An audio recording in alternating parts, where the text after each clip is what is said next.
הייתי מתקשרת למישהו, הייתי נשארת איתה על הקו. באזור התעשייה במגדל העמק נמצאה אחר הצהריים גופתה של צעירה בת 20 תושבת עפולה בעליה סימני אלימות. אני לא נושמת. איפה את? למה את לא נושמת?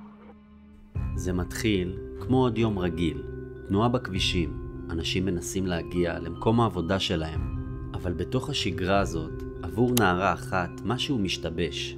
היא לא מגיעה ליעד שהייתה אמורה להגיע אליו, והתחושה שמשהו נורא קרה מתחילה להתבשל. לבסוף, שיחת טלפון אחרונה תשפוך אור על מקרה רצח פתאומי. בואו נצלול יחד אל הסיפור המזעזע של שלי דדון. יום חמישי, 1 במאי 2014. שלי דדון, צעירה בת 19 מעפולה, יצאה בדרכה לראיון עבודה בחברת הייטק במגדל העמק. היא עלתה על אוטובוס וירדה ממנו סמוך ליעד. משם בחרה לקחת מונית שתסיע אותה אל הכתובת המדויקת. במהלך הנסיעה, כנראה שמשהו עורר בתחושת חשש או אי נוחות, שכן, זמן קצר לאחר שעלתה למונית, היא התקשרה לבת דודתה. הלו, מה קורה? בסדר. שומעת? איפה את? מה זה נקרא? לא חסרה. טוב, אני בהליכה. באמת? כן, אני אחזור אלייך כבר, טוב? לא, רגע, תקשיבי. מה? זה... מה, זריז? אתה מפחידה. אני לא נושמת. איפה את? למה את לא נושמת?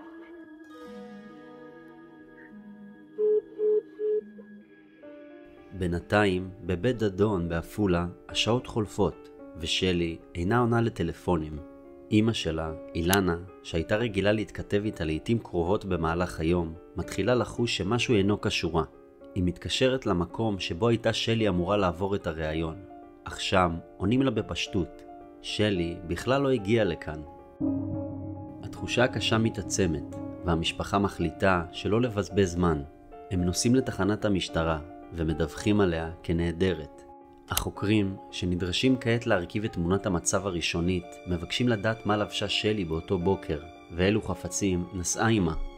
במקביל לדיווחי המשפחה, מתקבלת התראה על מציאת גופה במגרש נטוש באזור התעשייה של מגדל העמק. צוותי חקירה מגיעים במהירות לזירה, ושם נגלה לעיניהם מחזה קשה.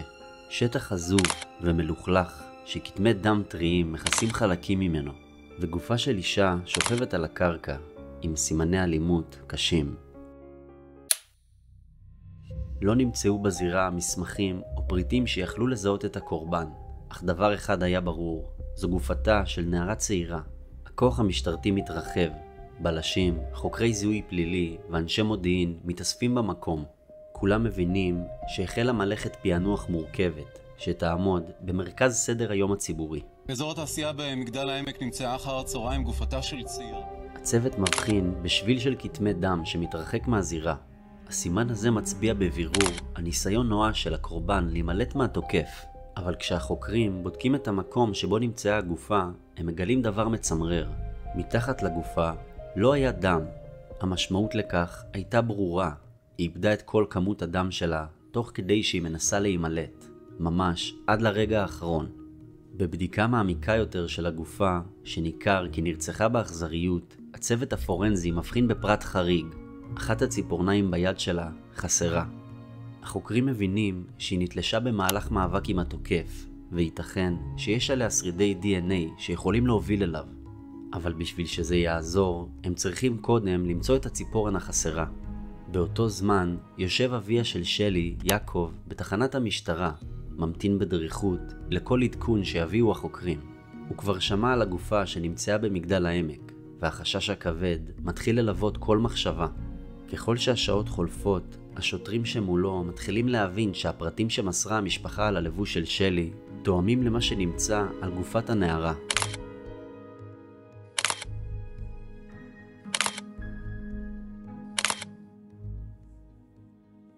האמת הקשה מתחילה להתבהר, והם מנסים להכין את האב לרע מכל. ואז, ברגע אחד, כשהמציאות מכה בו, הוא נשבר, וזועק את שמה של ביתו ברחבי התחנה. יום סמוך מגדל העמק. גופתה של שלי דדון, בת 20 מעפולה, נמצאה בצהריים במקום מוסתר, בתוך חורשה, ליד אזור התעשייה של מגדל העמק. היא הייתה בדרכה לראיון עבודה. וכשלא הגיעה כעבור זמן ממושך, הוריה יצרו קשר עם המשטרה. שוטרים שחיפשו אותה מצאו לצערנו את גופתה כשעליה סימני אלימות קשים בחורשה. עם כל הכאב, השעון מתחיל לתקתק. החוקרים מבינים שהם חייבים לפעול במהירות כדי למצוא את הרוצח של שלי דדון. בראש סדר העדיפויות עומדת המשימה לאתר את הציפורן החסרה, אבל השמש כבר מתחילה לשקוע, והסיכוי למצוא אותה בשטח הפתוח נראה כמעט בלתי אפשרי. ואז, רגע לפני שהתקווה מתפוגגת, אחד השוטרים מבחין סמוך למקום שבו נמצאה הגופה בציפורן מלאכותית. מבט מהיר מספיק כדי להבין, היא תואמת בדיוק לציפורן החסרה של שלי. במעבדה הפורנזית מקבלת ענת גסט, מומחית ל-DNA מהמכון לרפואה משפטית, את הציפורן לבדיקה. התוצאה ברורה, נמצא עליה ה-DNA של שלי, ולצידו גם פרופיל גנטי של גבר שזהותו אינה ידועה. במקביל, המשטרה ממשיכה לסרוק את האזור בניסיון לאתר חפצים נוספים של שלי. לאחר חיפושים מתגלה מכשיר הטלפון שלה, כולו מכוסה במריחות של דם. הזמן עובר, והחוקרים ממשיכים לשבור את הראש בניסיון להבין בדיוק מה קרה. ואז מגיעה התפתחות מפתיעה. מישהו מנסה לבצע רכישה בכרטיס האשראי שנגנב משלי. המשטרה נכנסת מיד לפעולה ומצליחה לעצור את החשודים. 6 צעירים ערבים, חלקם קטינים, שבידיהם נמצא הכרטיס. לאחר חקירה ממושכת מתבררת האמת. אין להם קשר לרצח. נראה כי הרוצח השליך את התיק של שלי במהלך מנוסתו, והצעירים מצאו את הכרטיס וניסו לנצל אותו. החקירה, שקיבלה שביב תקווה, מוצאת את עצמה שוב במבוי סתום. המשטרה חוזרת שוב ושוב להקלטת השיחה של שלי עם בת דודתה, טל פרץ. בהאזנה קפדנית הם מבחינים בפרט חשוב. שלי אומרת שהיא נמצאת במונית אחת המפחידות. מתי יצאת? יצאתי ב-15:45. גם יש אחת המפחידות. מכאן, החוקרים מבינים שעליהם להתמקד במסלול הנסיעה. הם מתחילים לאסוף צילומים מעשרות מצלמות אבטחה באזור. תחילה, הם מצליחים לזהות את שלי במצלמות התחנה המרכזית בעפולה. בהמשך, נראית דמותה כשהיא עולה על מונית. אבל כאן צצה הבעיה. איכות הצילום ירודה. הכבישים היו מלאים במוניות באותה שעה, וקשה להבחין באיזו מונית בדיוק נסעה. אחרי עבודה סיזיפית של הצלבת נתונים ובדיקת זמני תנועה, החוקרים מצליחים לצמצם את האפשרויות ל2 מוניות בלבד, ואחת מהן מתאימה להן באופן מושלם מבחינת לוח הזמנים. באמצעות הזיהוי של מספר המונית מהרישום שעל הדלת, מצליחים החוקרים לאתר את הרכב. בבדיקה, מתברר שעל אותה מונית רשומים 3 נהגים שונים, והם צריכים לגלות מי מהם נהג בה ביום הרצח. לאחר תהליך של צמצום חשודים, נותר שם אחד, חוסיין חליפה. החוקרים מחליטים לבצע מעצר. כשהם מגיעים אליו, הם פוגשים אדם שנראה משותק מפחד.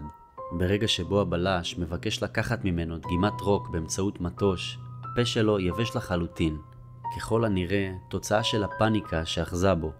בדיקת ה-DNA מהציפורן שנמצאה בזירה מגלה התאמה מלאה לפרופיל הגנטי של חוסיין חליפה. למרות זאת, בחקירה הוא מכחיש כל קשר לרצח. רצחת אותה או לא רצחת? לא רצחת? הצוות הפורנזי מחליט לבדוק גם את המונית. למרות שניכר כי חליפה ניסה לנקות אותה, הם מבצעים חיתוך של הריפוד, ומגלים בתוכו כתמי דם. נראה שניסיון השטיפה רק דחף את הדם עמוק יותר לתוך הריפוד. לאחר השוואה במעבדה, מתבררת המסקנה הברורה. מדובר בדם של שלי דדון. בשלב הזה כבר מחזיקה המשטרה בכל הראיות הנדרשות להרשעת חוסיין חליפה. הקישור הוא ישיר בין המונית לבין שלי, והקישור הבלתי ניתן לערעור בין חליפה לבין גופתה. לאחר שבועות של חקירה אינטנסיבית, הלחץ עושה את שלו, וחליפה מודה באשמה. מיד לאחר מכן, החוקרים מוציאים אותו לשחזור הרצח.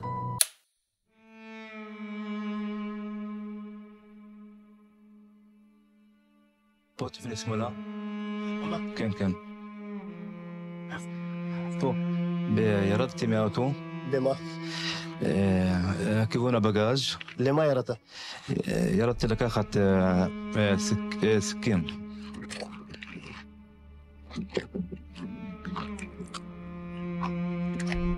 תסביר לי מה. היא ראתה שיש סכין, כן. פחדה, עשתה ככה. מה זה ככה? לכיוון ההוא. סובב אותה כמו שהיא, אתה תסובב אותה. סובב אותה איך שהיא הייתה, תסובב אותה. אוקיי. ואני דקרתי אותה. איך דקרת? ככה, פה, בגל הזה. ככה וככה.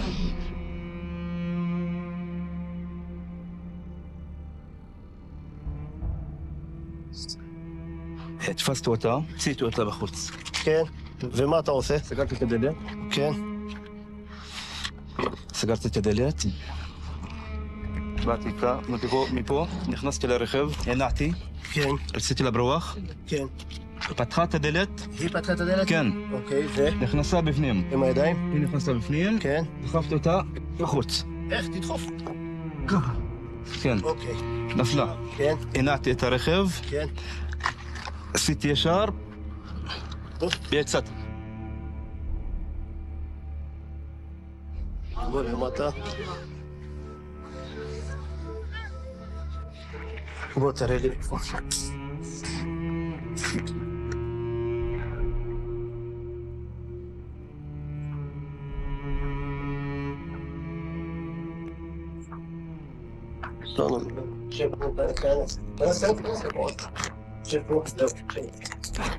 אל תיגע בכלום. איזה ג'ינס? זה הראשון, השני, איזה ג'ינס? למטה, השלישי, כן, זה, אחר כן. זה המכנסיים שלי. זה? זה? כן, כן. בסדר. בוא, תראה לי, הכתם שניקית מהמכנסיים, איפה היה? אוקיי. אתה רוצה להוסיף לנו משהו? לא, תודה. לא. אז לפני שאנחנו סוגרים, בוא, אני רוצה רק להבין עוד שתי שאלות קטנות, אני אשאל אותך שנבין אותם. אתה נוהג לשתות שתייה חריפה באופן כללי? קבוע? לא קבוע, 3 ימים. לפעמים בשבוע, פעמיים. פעמיים, 3 בשבוע? כן. בבקרים? כמו שעשית באותו יום של הרצח? בבוקר? כן, לפעמים בבוקר, לפעמים בלילה, לפעמים בבוקר. ומה אתה שותה בדרך כלל? ערק. כמה אתה שותה? 3 כוסות. קבוע? לא קבוע, 3 ימים אמרתי לך. כן, בפעמים שאתה שותה, אתה שותה קבוע 3 כוסות? כן. וזה לא משפיע עליך? משפיע, אבל משפיע, כן. משפיע? כן. אז איך אתה עובד נהג מונית ושותה וממשיך לעבוד? אנסי, סף קשה. ושאלה אחרונה, אני שוב שואל. רצחת את שלי דדון, למה? למה? למה רצחת אותה? מה הייתה הסיבה שרצחת אותה?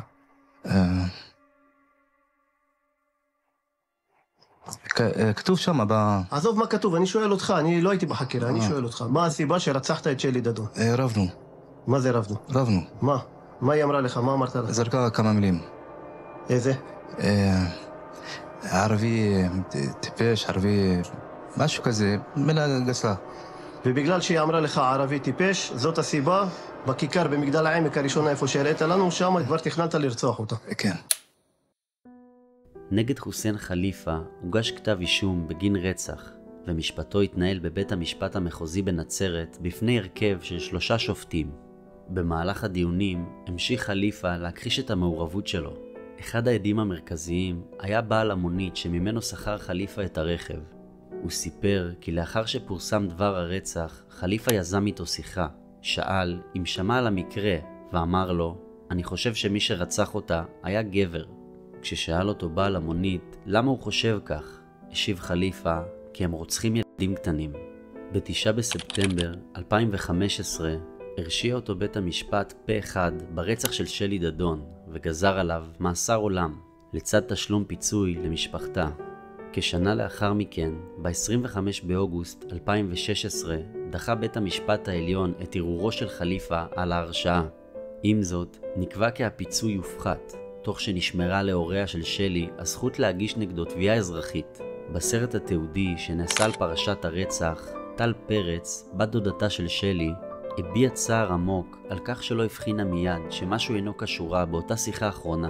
יעקב דדון, אביה של שלי, שיתף שגם שנים לאחר האירוע הוא ממשיך לסבול מסיוטים בלילות ונאלץ להיעזר בכדורים כדי לשמור על איזון נפשי. הרצח של שלי דדון חושף אמת פשוטה ומטרידה. הרוע אינו כוח חיצוני, אלא אפשרות התמונה בכל אדם.